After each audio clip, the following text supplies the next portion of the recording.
Hi நண்பர்களே, அஸ்ஸலாமு அலைக்கும். இப்போ நாங்கள் எங்கே போயிட்டுருக்கோம் பார்த்தீங்கன்னா, சென்னை மெரினா பீச்சுக்கு தாங்க போயிட்டுருக்கோம். ஏன்னா என் பொண்ணு ரொம்ப ஆசைப்பட்டுட்டு இருந்தா அவங்க நானிக்கிட்ட கேட்டு, ஸோ அவளுக்காக ஸ்பெஷலாக மெரினா பீச்சுக்கு எல்லோரும் ஜாலியாக வந்துட்டோம். நல்லா இருந்துச்சு பார்க்குறதுக்கு. ஏன்னா க்ரௌடும் கொஞ்சம் கம்மியாக இருந்துச்சு. சண்டேனா ரொம்ப ரஷ்ஷாக இருக்கும். இது சாட்டர்டே நாங்கள் போனது ஈவினிங்.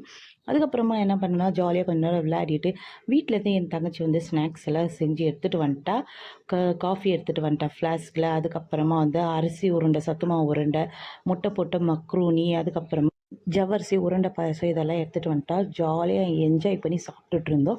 அந்த டைமில் என்ன அனௌன்ஸ் பண்ணாங்க, நாங்கள் மெரினா பீச்சில் 7 வயசுலையும் 8 வயசுலேயும் குழந்தைங்க காணா போயிடுச்சு அப்படின்னு சொல்லி அனௌன்ஸ் பண்ணாங்க. பேரண்ட்ஸ் எல்லாம் அழுதுட்டுருக்கிறதா சொன்னாங்க.